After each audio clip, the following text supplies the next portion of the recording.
Hi guys, James at RampantLionReviews again for you today with another beer review. For this one we are going to head up to Ellon in Aberdeenshire in Scotland again, and which as many of you will know is actually the home of Brewdog. So for this one we are going to do review number 3 of 4 in the Russian Doll series that the brewery recently released. So today we're going to have a taste of the double IPA, which is the third strongest in the series. Of course already I've done the Pale Ale and the IPA, there's this guy at number 3, and then there's the barley wine just after this. So the whole idea behind this series is that essentially the brewery are experimenting to show you the difference in taste when you alter the malt to hop ratio. So starting at the Pale Ale at the weakest end of the scale, you go up to the barley wine where the malts are getting very prominent. So it's quite a cool thing, and the whole idea is to educate the beer drinker as to what variables can be changed in the brewing process. They already do this with their IPA is Dead series, which is single hop IPAs, show you all the different hops. There was also the Unleash the Yeast series, which was to show you what the different yeast strains can do, and they also have the Paradox series, which are imperial stouts that are aged in different whiskey casks and shows you how the aging process can also affect the taste of the beer. So pretty cool, and really cool that the brewery actually do this to educate the beer drinker. But anyway, as is usual with my beer reviews then, I'll take you through a very brief history of the brewery. I've done numerous beer reviews from Brewdog for you before, so it will only be a minute or two long. The brewery website's in the video description for you below, along with a link to my other Brewdog reviews, and I will be adding to those over the next little while, because I do have a fair wee stockpile of Brewdog beer. But anyway, Brewdog, as I've told you many a time before, is the love child of James Watt and Martin Dickie, and it was founded back in 2007 at a small brewery in the Keswick Industrial Estate in Fraserburgh in the very northeast corner of Scotland, right on the tip of the monster's nose. But more recently they've moved their main brewing operations to a new and purpose-built facility in Ellon in Aberdeenshire, which is closer to the city of Aberdeen, and they are actually opening up a new second brewery over in Columbus, Ohio in America as well. But these guys are known for being a very experimental brewery, and they release one-off brews quite a lot, and they do have a small core range as well, but it's quite widely distributed throughout the world. But Brewdog are largely inspired by the American craft brewing renaissance and the sort of Californian style of beers. They do actually say, if you talk to the guys, they do say that their favourite brewery that really inspired them was Stone from California. But they also have a kind of thriving chain of brew pubs too. This started in 2009 with the bar in Aberdeen, which was one of my regular haunts when I was living up there. They expanded in 2010 down to Glasgow and Edinburgh, and then the following year as well they started to expand into England as well, and they've got one in pretty much every major city in England. They also have sites in Tokyo in Japan, Sao Paulo in Brazil I believe it is, and they also have sites as well in Italy. I think it's Bologna and Rome and Florence these days. They've also got Gothenburg and Stockholm in Sweden. There's a new one in Oslo, and I think they may have one in Barcelona too, and they are looking to expand all the time. But what's really cool about this brewery is that a lot of their infrastructure investments are crowd-funded. So they're running their Equity for Punks scheme at the moment. I think it's Equity for Punks 4. And essentially what happens with this is that you can buy a share in the brewery and exchange it for a lifetime discount in the bars and shops and things. So all of these infrastructure developments like new breweries, new brew pubs and everything, the funding comes from that, and it's just basically how popular their beer's gone, and they've been very clever with their marketing through social media and things like that. But what's quite cool is that the beer does, despite them growing quite big, the beer seems to still stay very good, which is a problem a lot of breweries can run into. If they get too big, the beer quality starts to suffer, but I think these guys are doing pretty damn well, I have to say. But anyway, that's your kind of brief history of the brewery itself. The other thing to note is that they're actually the largest independently owned Scottish craft brewery these days, so a very interesting business model if you are interested in the academics of it. But to tell you about this series of beers itself, as I told you, the Russian Doll is the latest in the series of Brewdog's kind of experimental beers, and these are designed to teach beer drinkers about the different variables in the brewing process. So they already have their IPA is Dead series, which as I told you is a single hop IPA. They all have the same base beer essentially. I think they're all 7.2%, but they just put a different hop on top of it to show you exactly how the hops can put all these different flavours in the beer. And they also had their Unleash the Yeast series, and this basically, I think it was a Bavarian Weizen, a Czech Pilsen, they had a Belgian beer in there as well, and I forget what the other one was, but the whole idea was that they wanted to show you how these different yeast strains that are specifically bred, if you like, can change the style on top of it, the same base work. So that was very cool. And they also have their Paradox series too, which are imperial stouts, aged in various different whisky casks. If you know a little bit about whisky, all these casks are infused with different whiskies, and so it can give beers a different flavour if you put them in there. Innocent Gun, actually, that's where they get their whole idea of the brewery from as well. But the Russian Dolls are a little bit different. All 4 beers have the same hop varieties, the same malt bill and identical water and yeast, and in this series they're actually altering the ratios and volumes of malts to hops in order to produce 4 different styles of beer. So you have a pale ale, which is the weakest one, the IPA, the double IPA, which is this guy here, and the barley wine, and these are going up in order of ABV. So all the beers are brewed with Simcoe, Cascade, Centennial and Citra hops in the hop base, and they also have a malt bill of pale and dark crystal and caramalts. And the pale malts provide most of the sugars in all 4 beers. However, when you get to the higher ABV ones like the double IPA and the barley wine, this is when the caramel and the dark crystal are becoming more used in the brewing process, whereas it's a bit lighter in the earlier ones. So it's really those 2 malts that are the key variable in this series of beer. But the 2 that I've had before already have actually been very, very nice, so quite interested to see how this one turns out. So that's to tell you a little bit about the series there, but let's get on to the tasting of this guy. So this one comes in at 8%, and oddly enough it does actually have Russian on the side of it, so it just tells you a little bit about exactly what I've told you about the series of beers there. I'll just check that you're seeing that on the camera. You can see the actual Russian writing on this one, so this beer must be going over to Russia. You can see there it's one of the old Brewdog bottle caps that's on this one, and it's the same kind of style of artwork. This is done by Esther McManus, and it's a little bit more McKellar-esque than some of the other ones. So I'll just read the wee product description that's on one of my other ones here. So it says on this one, 4 beers, 4 styles, 1 DNA. We've taken the natural progression of 4 of our favourite styles and lined them up with a Matryoshka doll to create a series of beers, each one stronger and more intense than the last. So beers this different, brewed from the same malts and hops, make you question the big things in life. What is my natural essence? What is it that makes me? And if I could peel my own face off and look inside, would I find a punchier, more intense version of me staring back? Welcome to our Russian doll. Just don't try to put the bottle inside each other. These are clever beers for clever humans. So that's what was on there in Russian translated into English. I've got my other bottles from this just sitting over there, but yeah, as you can see, it looks a very nice one. All the beers in this series have kind of similar artwork, they're just different colours. So without further ado, let's get stuck into this guy. This one comes in at 8%.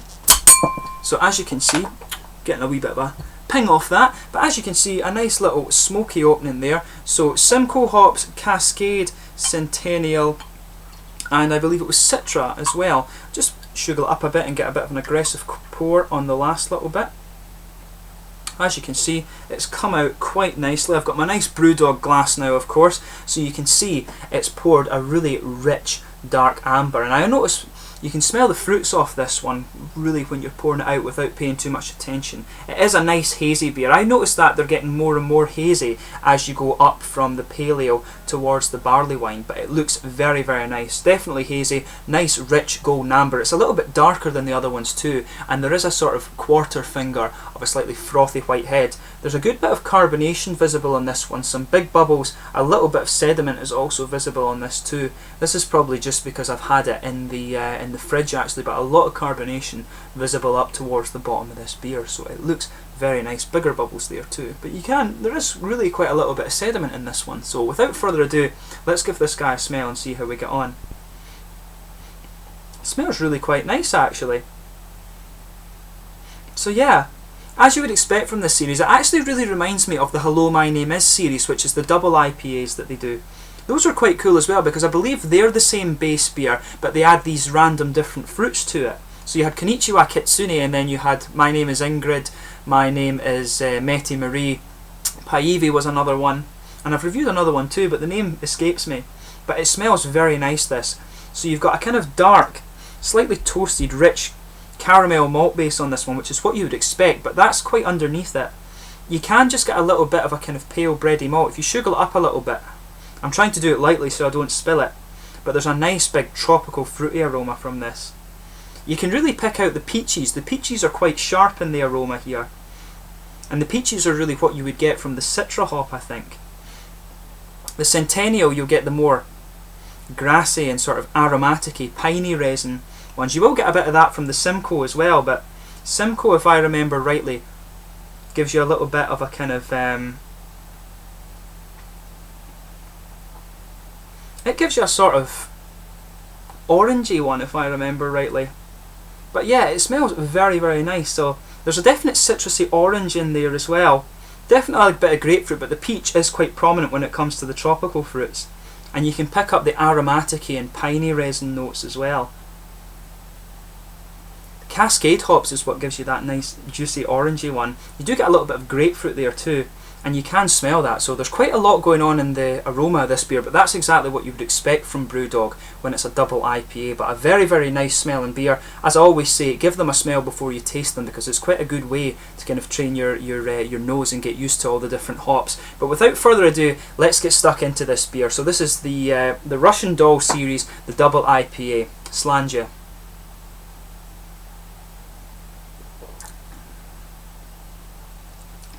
That's really nice actually.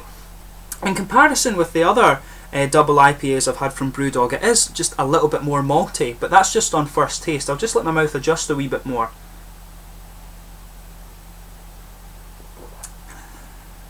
Yeah, the hops come in a little bit more later on. It actually is very similar in feel to the Hello My Name Is series, if I'm honest with you. Obviously though, it doesn't have one of the kind of unusual fruity flavours in it though, but it's a very, very nice double IPA actually.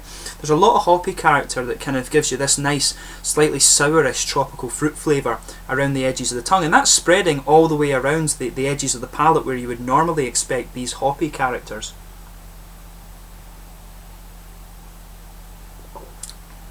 But yeah, it actually tastes a little bit dusty. You're getting a little bit of dusty character from the hops in this. Definitely not skunk though, because the beer is quite well in date when I'm filming this.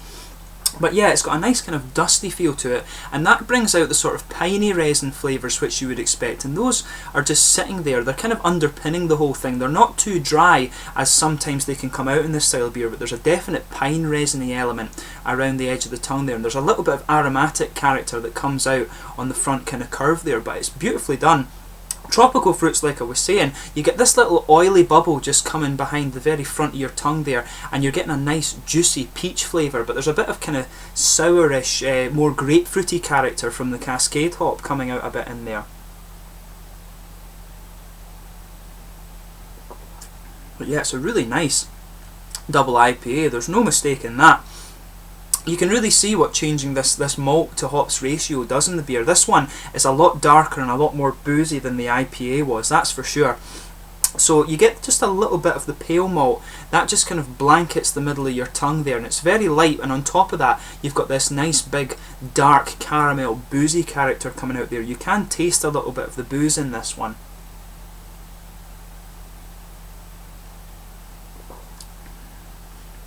The sort of caramel character is definitely a little bit toasted as well, I would definitely say that about it.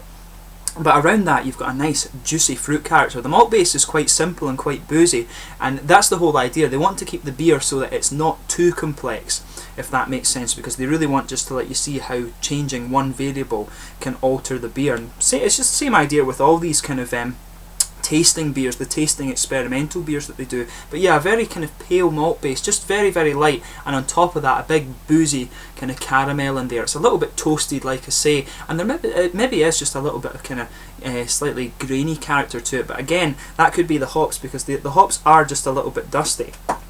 As I was saying, around the edge of the palate you've got a nice kind of aromatic-y character coming out, and the pine resins really just underpin this, but the tropical fruits like the peaches which come out from the citra hop, they're around the front of the tongue there. You get this little oily bubble which is just on the just behind the very front of your tongue there. That progresses and that gives out the nice citrusy oranges that you would expect, and the peaches are in there too. The grapefruit gives you a nice wee interesting complexity to the fruit taste in this, but when you're using four hops like Citra, Centennial and Simcoe, you're going to get a good bit of complexity in the fruit characters of this one. But it's very, very nice actually. It's a really nice double IPA, and in terms of flavour it actually really does remind me a lot of the Hello My Name Is series, but in comparison to the IPA and the Pale Ale, the main difference here is obviously that the beer is quite a bit more boozy and the caramel is a little bit darker and things. It's exactly what you would expect going from an IPA to a double IPA, and that's the whole point that Brewdog were going for here, but it tastes really, really quite nice, I have to admit. One of the nicest double IPAs I've had actually from Brewdog, I have to say. But in terms of the mouthfeel of this one, I would say it is quite full-bodied. But it's got a nice... They've got the nice balance there. It is a bit more malt forward than some of the other ones. Usually the hops are a wee bit more prominent, but you get all the flavour out of them. But I'm just noticing that the hops are a little bit more subdued in comparison with the other double IPAs I've had from Brewdog. But the carbonation is nice and smoothing. At the start, it comes in with just a little bit of a kind of attack, and that helps bring out the sort of slightly aromatic, a bit more pine resiny flavours that underpin the beers. But as I was saying, you get a nice big juicy hop character from this one. The fruit, the peachy flavours and the orange flavours in there particularly are really quite nice. And in the aftertaste, around the front of the tongue actually, not so much around the back side of the tongue, but around the front, you do have just a nice kind of slightly fruity dry character that just lingers there in the aftertaste. There's a wee bit of dryness at the back, which is more grassy, if that makes sense. But the lingering flavours in this beer are the kind of nice big boozy caramel, which is quite sweet and a little bit dark actually and toasted. But yeah, that's your kind of your mouthfeel. This is everything you would expect of a Brewdog double IPA. Nice balance between the dark, kind of slightly toasted malts and big boozy malts and the nice dry, fruity and juicy hoppy character in this beer. So very, very nice beer, I have to say, and you can really see the difference in the styles as they're changing this ratio, which is the whole point. But yeah, this has been another really nice beer to review from me from Brewdog. I really love these little experimental series that they do, and I've got IPA is Dead 2015 to do for you soon as well. But I've got one more to review in this series, which is the Barley Wine Ale. So I hope you've enjoyed this beer review and that you'll tune in for the Barley Wine one. As always, I'll ask you to comment in the section below if you happen to have tried this beer yourself. I always like reading your comments actually, because it's interesting to see what flavours you pick up in the beer. But I hope you've enjoyed this beer review, and for now please like, subscribe, share and comment, of course, all the usual YouTube stuff, and I will catch you with my next Brewdog review, and there's some other interesting beers coming up for you too. But slàinte for now.